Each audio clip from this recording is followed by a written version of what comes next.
소요리 문답 107문 먼저 우리 문을 같이 한번 읽어보겠습니다. 주기도문의 마지막 구절이 우리에게 무엇을 교훈하는가?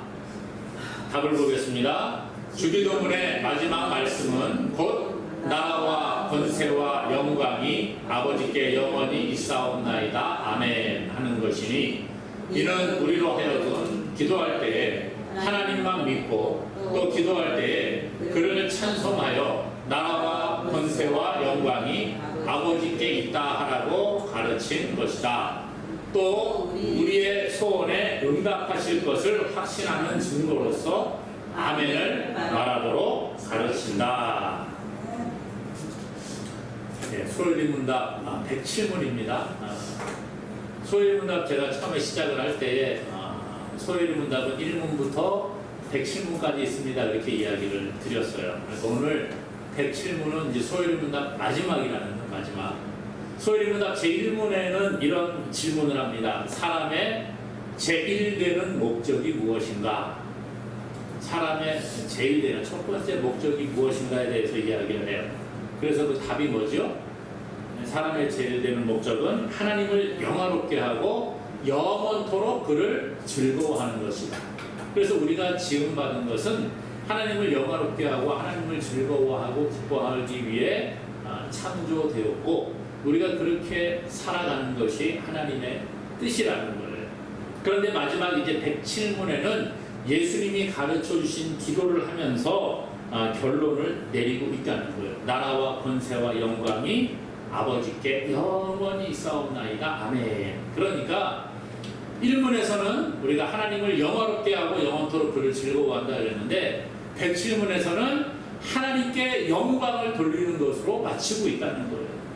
그래서 우리의 삶의 목적은 하나님을 영화롭게 하는 것으로 시작을 해서 하나님을 영화롭게 하는 것으로 마치는 것이 옳다. 이렇게 말할 수 있습니다. 로마서 11장 36절에 이렇게 말해요. 이는 만물이 주에게서 나오고 주로 말미암고 주에게로 돌아감이라. 그에게 영광이 세세에 있을지어다. 아멘. 여기도 보니까요. 만물이 주께로 나오고 주로 말미암고 주에게로 돌아간다. 그리고 나서 뭐라 그래요? 그에게 영광이 세세에 있을지어다. 아멘. 이렇게 마치고 있다는 거예요. 하나님께 영광을 돌리는 것으로 마감을 합니다. 개혁주의는 하나님으로부터 시작하여 하나님께로 돌아가는 신학임을 소요리 문답의 시작과 끝에서 알려주고 있는 것이죠. 그래서 오늘은 소요리 문답의 마지막 시간인데요. 이 예수님이 가르쳐 주신 주기도문의 마지막을 공부를 하는 것으로 소요리 문답의 공부를 마치려고 합니다. 이 소요리 문답의 마지막인 예수님이 가르쳐 주신 기도의 맨 마지막 부분은 무슨 이야기냐? 나라가 영원히 하나님 아버지의 것임을 고백을 하고 있다는 것입니다. 모든 것은 하나님께 속해 있지요. 그래서 우리가 주기도문의 앞부분을 살펴본 것처럼 나라가 임하시오며 하나님의 나라가 이 땅에 임하기를 우리가 기도하라 예수님이 먼저 가르쳐 주셨는데 그 다음에 맨 마지막 마무리를 할 때 나라가 영원히 하나님께 있습니다 라는 고백을 하고 있습니다. 그래서 나라가 영원히 하나님의 것이다 그렇게 말할 수 있죠. 이 세상의 나라는 나타났다가 사라지고 그런 나라입니다. 영원한 나라가 없습니다. 우리가 역사를 세계 역사를 보게 되면 영원한 나라가 있던가요? 아무리 부강한 나라라고 할지라도 한때를 호령했을지는 모르지만 사라지는 거예요. 과거에 로마 제국이 세계를 호령했지만 사라졌습니다. 나폴레옹이 세계를 정복하려고 했지만 사라졌습니다. 그리고 성경에도 보면 수많은 나라들이 일어났다가 사라지는 것들을 보게 되지요. 세계의 역사를 보게 되면 나라들은 세워졌다가 어느 순간 또 사라지는 것임을 보게 된다는 것이죠. 그렇지만 오늘 말씀에 보니까 하나님의 나라는 영원히 없어지지 아니하는 영원한 나라임을 말씀해 주고 있습니다. 그래서 시편 기자는 시편 145편 13절에 이렇게 말합니다. 주의 나라는 영원한 나라이니 주의 통치는 대대에 이르리이다. 주의 나라, 하나님의 나라는 영원한 나라라. 그렇게 이야기를 하는 거죠. 느부갓네살이라고 다니엘이 있던 그 시대에 왕이 있었습니다. 느부갓네살 왕은 조서를 내려서 하나님의 나라를 찬양하는 것을 봅니다. 다니엘 4장 3절에 보니까 참으로 크도다 그의 이적이요, 참으로 능하도다 그의 놀라운 일이요, 그의 나라는 영원한 나라요, 그의 통치는 대대에 이르리로다.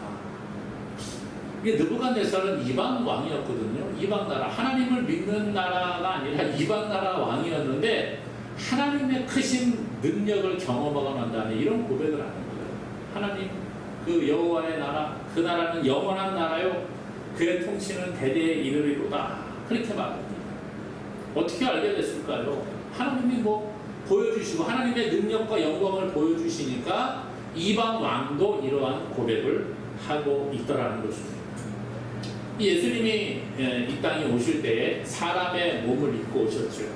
그래서 성령으로 잉태됐을 때에 가브리엘 천사가 이 마리아에게 가서 너 잉태할 건데 성령으로 잉태될 것이다. 너에게 날 그분이 바로 예수님이 하나님의 아들이 태어날 거다. 그렇게 이야기를 해요. 그러면서 이런 얘기합니다. 누가복음 1장 33절인데 같이 읽어보겠습니다.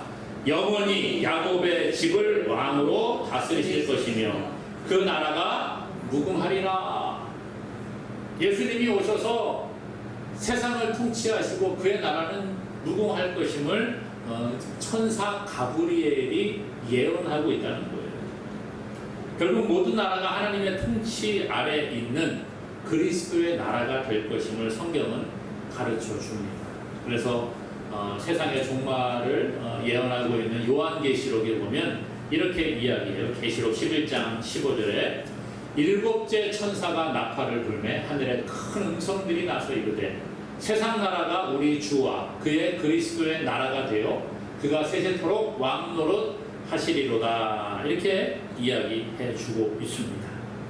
그러니까 세상의 종말이 될 때에 세상의 모든 나라는 하나님의 나라로 변화됨을 이야기해 주고 있죠.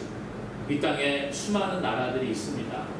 수십 개의 나라가 있는데 그 나라가 주님 다시 오시는 그날에는 모두가 다 이 땅에 있는 나라들은 사라지게 될 것이고 오직 주님이 통치하시는 하나님의 통치가 있는 그 나라가 임하게 될 거예요. 성경은 뭐라고 합니까? 이 땅에 있는 모든 것들은 다 사라진다 이렇게 이야기하죠.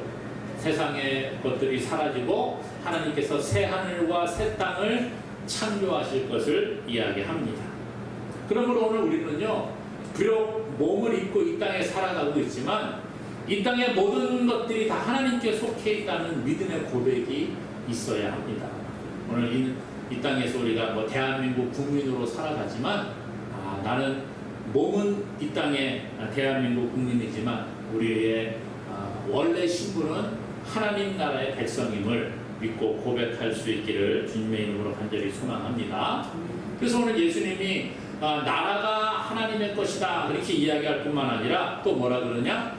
권세가 영원히 아버지께 있습니다. 이런 고백을 하고 있다는 거예요. 주기도문의 마지막 부분은 나라가 하나님께 있을 뿐만 아니라 권세도 영원히 하나님께 있음을 이야기합니다. 권세, 능력, 통치하시는 하나님, 하나님은 온 우주 만물을 창조하신 분이죠. 성경 창세기 1장 1절에 태초에 하나님이 천지를 창조하시니라 그랬습니다. 하나님이 세상 우주 만물을 만드신 거예요. 그리고 그 우주 만물을 그냥 이제 만들었으니까 너희들 알아서 그냥 굴러가라 그렇게 말씀하시는 게 아니라 지금도 하나님께서 온 우주 만물을 통치하고 계신다는 거예요. 성경은 예수님의 하나님의 주권을 그래서 이렇게 표현을 합니다. 하나님의 주권을 가리켜 토기장이의 비유를 통해서 말씀하시는 거예요. 하나님은 토기장이가 되시고 우리는 진흙이라 그렇게 표현을 하지요. 그래서 이사야 64장 8절에 이렇게 말합니다. 그러나 여호와여 이제 주는 우리 아버지시니이다. 우리는 진흙이요 주는 토기장이시니 우리는 다 주의 손으로 지으신 것이니이다. 토기장이 그 진흙을 가지고 그릇을 만들고 뭐 어떤 것들을 만들어 물건을 만드는 토기장이가 있잖아요. 토기장이의 비유를 통해서 하나님은 토기장이가 되시고 우리는 진흙과 같은 존재인데 하나님이 우리를 만들어내셨다라고 그렇게 고백을 하고 있습니다. 예레미야 선지자도 똑같은 이야기 하거든요. 예레미야 18장 6절인데 같이 읽읍시다. 여호와의 말씀이니라 이스라엘 족속아 이 토기장이가 하는 것 같이 내가 능히 너희에게 행하지 못하겠느냐. 이스라엘 족속아 진흙이 토기장이의 손에 있음 같이 너희가 내 손에 있느니라. 무슨 얘기입니까 이게? 하나님은 토기장이와 같은 분이고 우리는 진흙과 같은 존재인데 우리가 하나님의 손에 있다는 거예요. 토기장이가 진흙 한 덩어리를 가지고 와서 무언가 이렇게 만들어냅니다. 그렇죠? 뭘 만들어내요. 그러면은 그 솜씨에 따라서 어떤 것은 밥공기가 되기도 하고 어떤 것은 대접이 되기도 하고 어떤 것은 이렇게 항아리가 되기도 하고 물병이 되기도 하고 주전자를 만들기도 하고 그렇잖아요. 찻잔이 되기도 하고. 토기장이의 손에 진흙이 잡혀 있지만 토기장이의 마음에 따라서 결과물이 달라진다는 거예요. 오늘 우리가 진흙과 같은 존재인데 하나님이 우리를 빚어서 만들어내시는 겁니다. 겉모양도 하나님이 빚으셨죠. 이렇게 눈, 코, 입 이렇게 만드시는데 너는 이렇게 눈이 좀 착 찢어지게 만들고 어떤 사람은 눈이 이렇게 쫙 올라가게 만들고 이게 다 하나님 만드시는 거예요. 요즘에야 하나님 만드신 게 별로 내 마음에 안 든다고 다른 사람의 손을 빌어서 바꾸려고 하지만 그런다고 해서 바뀌겠습니까? 겉으로 볼 때 좀 바뀐 것 같겠지만 달라지지 않아요. 하나님이 우리의 마음도 만드시고요. 우리의 성품도 하나님이 만들어 가시는 거예요. 그래서 하나님의 손에 있는 인생이라 그렇게 말할 수 있죠. 그래서 오늘 우리는 이것을 인정하는 자가 되어야 합니다. 하나님이 나를 만들어 가시는 분이다. 하나님께 그 권세가 있다. 그것을 인정하지 않고 진흙이 말이야 토기장이한테 맨날 대들기나 하고 나는 왜 이렇게 맨날 이렇게 밥그릇으로 만들어놔가지고서는 이럽니까? 나도 좀 우아하게 찻잔으로 좀 만들어주시지 이렇게 만들어놨고 나는 맨날 요 모양 요 꼴로 살게 하냐고. 그런다고 뭐 되겠어요? 달라지는 게 없다는 거예요. 그렇잖아요. 밥그릇을 이미 만들어줬는데 아이고 나는 찻잔으로 우아하게 안 만들어주셨고 이게 뭐냐고.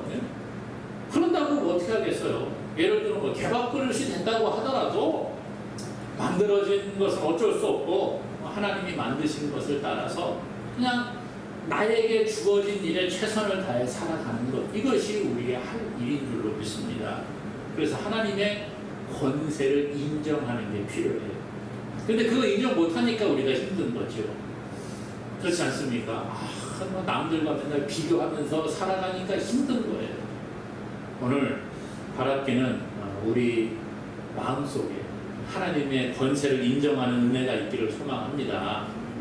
역대상 29장 12절에 이렇게 말하거든요.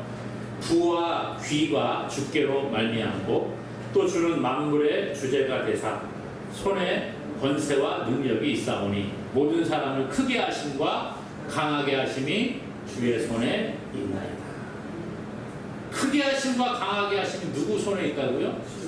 주님의 손에 있다. 우리가 주님의 손에 붙잡힌 인생이기 때문에 그것을 인정하지 않고 살아가니까 힘든 거예요. 부와 귀가 주님께로 말미암아 있는 거예요. 그러니까 부한 사람 너무 부러워할 필요는 없습니다. 물론 너무 가난하면 힘드니까 기도해야죠. 하나님 너무 가난하게 하지 마세요. 하나님 너무 가난해서 하나님 영광 가리울까 두렵습니다. 이렇게 기도할 수는 있지요. 그러나 예로부터 우리 하나님을 모르는 조상들도 그런 얘기했잖아요. 큰 부자는 하늘이 내려준다 했어요. 그렇죠? 똑같은 얘기입니다. 부와 귀가 하나님께 있기 때문에 그거 하나님이 주시는 거예요. 그래서 어떤 사람은 크게 하시고 어떤 사람은 강하게 하시고 하나님의 손에 있음을 먼저 인정하는 것이 필요합니다. 그거 인정한다고 해서 아이고 나는 그러니까 지지리도 못 살고 이렇게 그냥 살게 하나 보다, 그게 아니라 그것을 인정할 때에 우리가 하나님의 은혜 가운데 거하고 그 안에서 자족함을 누리는 거예요. 내가 스스로 하나님이 주신 분복을 따라서 살아갈 수 있는 만족도 주시고 은혜도 주시고 기쁨도 주시는 거예요. 그러므로 오늘 우리는 온 우주 만물의 주권자가 되시는 하나님을 두려워하는 자가 되어야 합니다.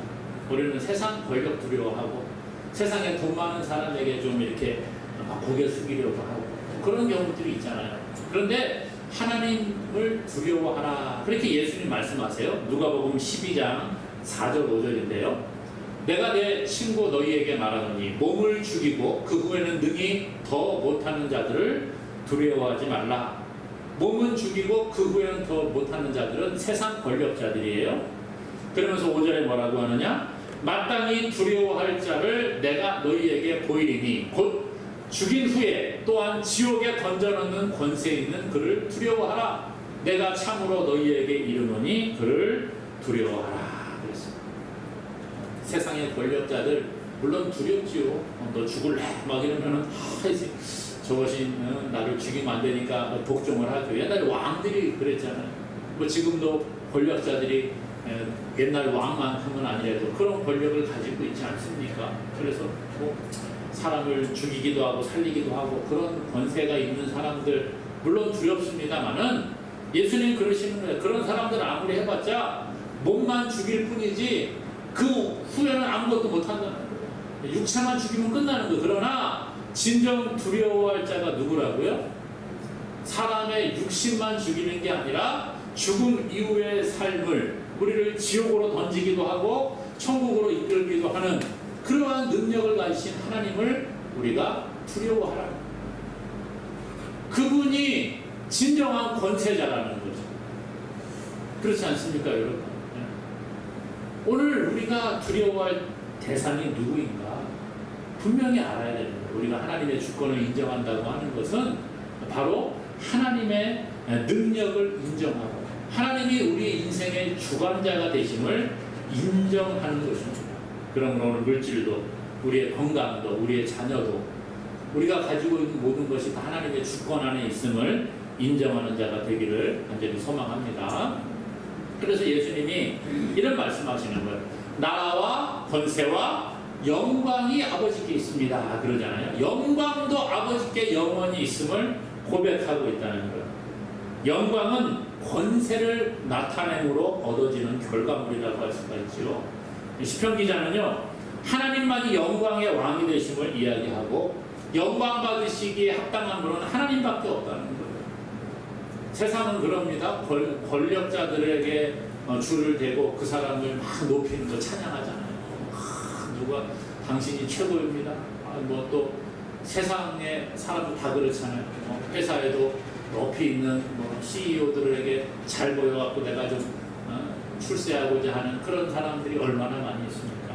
하다못해 조직폭력배들 그 세계에서도 조폭 두목에게 잘 보이면 높은 자리에 올라가니까 거기에 충성하잖아요. 막 칼을 대신 맞고 막 감옥에 대신 가고 막 그러잖아요.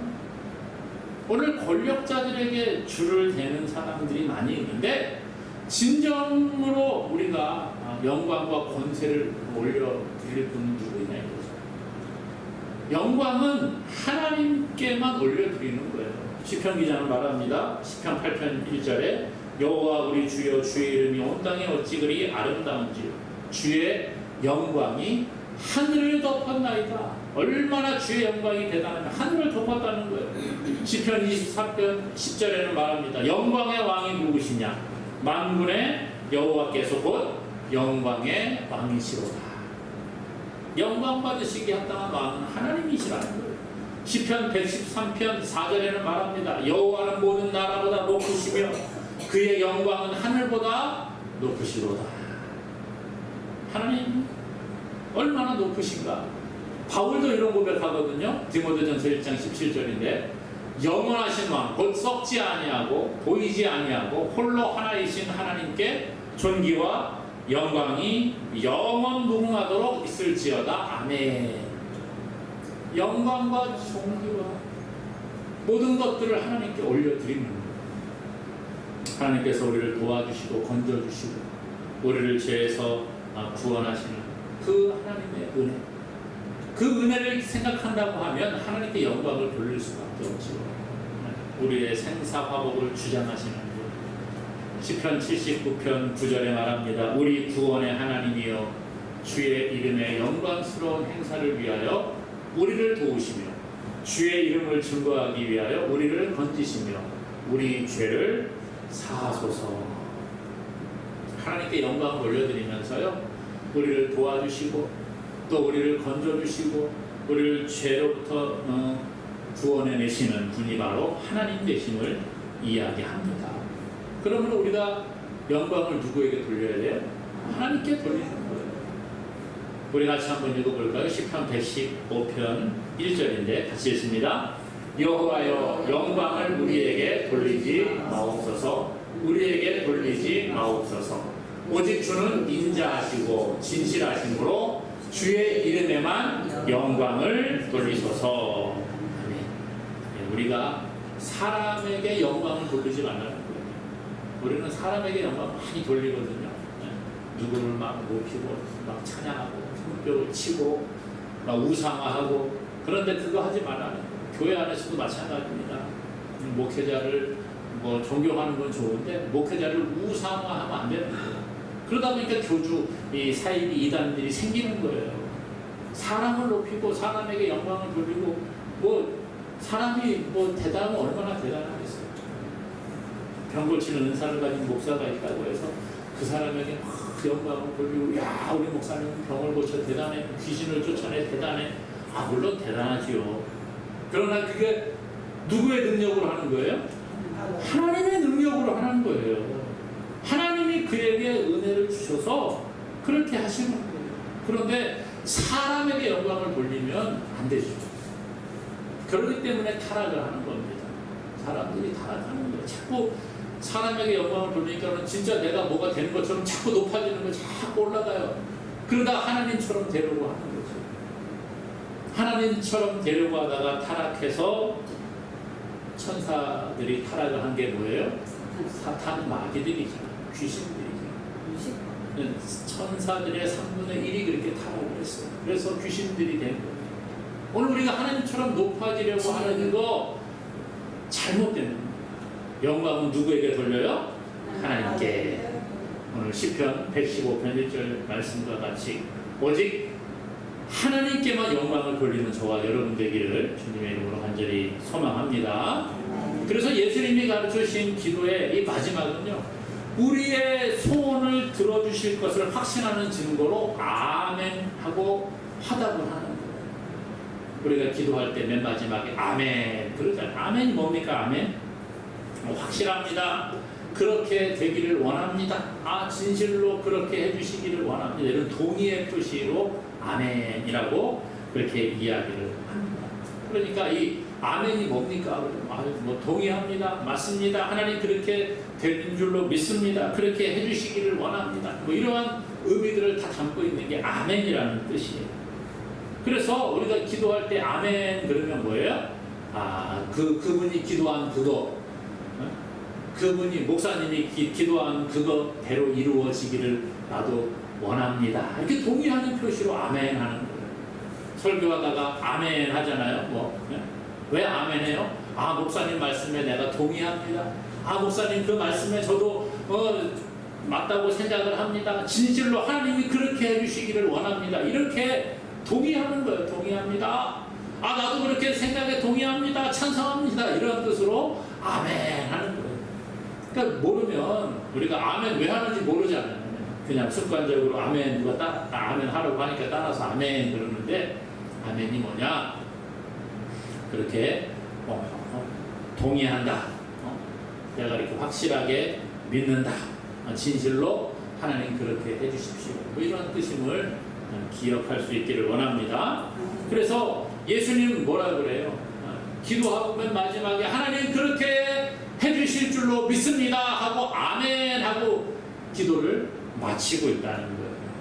오늘 우리가 하나님의 약속의 말씀을 들을 때에 또 설교를 듣고 기도를 할 때 우리가 아멘으로 화답하는 자가 될 수 있기를 원합니다. 고린도 후서 1장 20절 말씀 같이 읽습니다. 하나님의 약속은 얼마든지 그리스도 안에서 예가 되니 그런즉 그로 말미암아 우리가 아멘하여 하나님께 영광을 돌리게 되느니라. 그리스도 안에서 하나님의 약속은 예스라는 거예요. 예스가 되는 겁니다. 그래서 하나님 약속 맞습니다. 예, 그렇게 이루어집니다라는 거예요. 그러므로 우리가 아멘하여 하나님 아버지께 뭘 돌리라고요? 영광을 돌리게 된다는 거예요. 아멘하는 것은요, 그냥 단순히 동의합니다 정도가 아니라 아멘함으로 하나님께 영광을 돌리게 된다. 그렇게 말합니다. 우리가 하나님 말씀에 아멘하는 근거가 무엇이냐? 하나님은 거짓이 없는 분이기 때문이라는 거예요. 하나님은 신실하신 분이기 때문이라는 거예요. 하나님은 약속을 반드시 이루시는 분이기 때문에 변하지 않기 때문에 아멘, 하나님이 그렇게 하실 줄로 믿습니다. 그렇게 하면 하나님의 약속이 반드시 이루어지는 거예요. 사람은 약속해놓고 못 지킨다 그랬잖아요. 그렇죠? 예? 지키는 사람도 있습니다. 그러나 못 지킬 수도 있어요. 제가 마음은 있지만 못 지키는 경우가 있을 수 있잖아요. 예를 들면 야, 너 이번에 시험 잘 보면 내가 기말고사 잘 보면은 연말에 좋은 거 너한테 선물로 해줄게. 뭐 해줄 건데? 뭐가 필요한? 핸드폰 바꿔줄게. 알았어. 핸드폰 바꿔줄게. 그랬어요. 그런데 연말이 돼가지고 애가 시험을 잘 봤는데 부모가 뭐 사고로 일을 못해갖고 돈이 없을 수도 있잖아요. 어떻게 될지 모르냐. 우리가 미래를 알 수가 없잖아요. 그러면 내 마음은 해주고 싶은데 해줄 수 없는 형편이 될 수가 있다는 거예요. 건강이 약해지기도 하고 돈이 없어지기도 하고 때로는 하나님께서 부르셔서 이 세상의 삶을 마감할 수도 있는 거예요. 사람은 그런 존재라는 겁니다. 그러나 하나님은 그런 분이 아니시라는 거예요. 하나님은 영원하신 하나님, 살아계신 하나님, 지금도 역사하시는 하나님, 무한한 능력을 가지신 분이 바로 우리가 믿는 하나님이라는 거예요. 그렇기 때문에 하나님은 우리에게 약속하신 것을 반드시 이루시는 분이기 때문에 아멘으로 화답할 때에 하나님의 역사가 나타나는 것입니다. 성경의 마지막 책에서도 그래서 하나님께 영광을 돌리는 것으로 마감을 하고 있거든요. 창세기 1장에 1절에 하나님이 태초에 하나님이 천지를 창조하셨다. 그리고 나서 맨 마지막에 요한계시록 22장 20절에 이런 얘기해요. 같이 읽어볼까요? 이것들을 증언하신 이가 이르시되 내가 진실로 속히 오리라 하시거늘 아멘 주 예수여 오시옵소서. 이렇게 하고서 이제 맨 마지막 한 절을 마감을 하죠. 요한계시록이 뭐라 그래요? 아멘 주 예수여 오시옵소서. 왜 이런 얘기합니까? 예수님이 그러시는 거예요. 내가 속히 오리라. 예수님 오신다고 약속을 하셨어요. 그러니까 우리가 뭐라고 화답하는 거예요? 아멘 주 예수여 오시옵소서. 예수님 오시는 거 제가 믿습니다. 그렇게 속히 이루어지기를 원합니다. 이렇게 화답을 하는 거예요. 어떤 사람은 그럽니다. 세상에 뭐 종말이 오면 그냥 끝나고 없어지는 거 다 말하는데 아니요. 성경은 그렇게 말하지 않습니다. 분명히 예수님 다시 오시는 그날이 있고 그날에 심판대 앞에 서게 될 거예요. 우리가 하나님의 심판대 앞에 서게 될 텐데 예수님은 그러셨어요. 하나님의 심판대 앞에서 양과 염소를 나눈다. 예수님 믿고 구원받은 백성과 지옥 가는 백성이 나누어진다고 분명히 이야기를 해요. 그날이 언제예요? 예수님 다시 오시는 그때. 그러므로 오늘 저와 여러분들 하나님은 신실하신 분입니다. 하나님은 약속을 변하지 않는 하나님이심을 먼저 믿는 자가 되기를 원합니다. 그리고 하나님의 말씀에 우리가 날마다 아멘으로 화답함으로 하나님께 영광을 돌리는 저와 여러분 되기를 주님의 이름으로 간절히 축복합니다.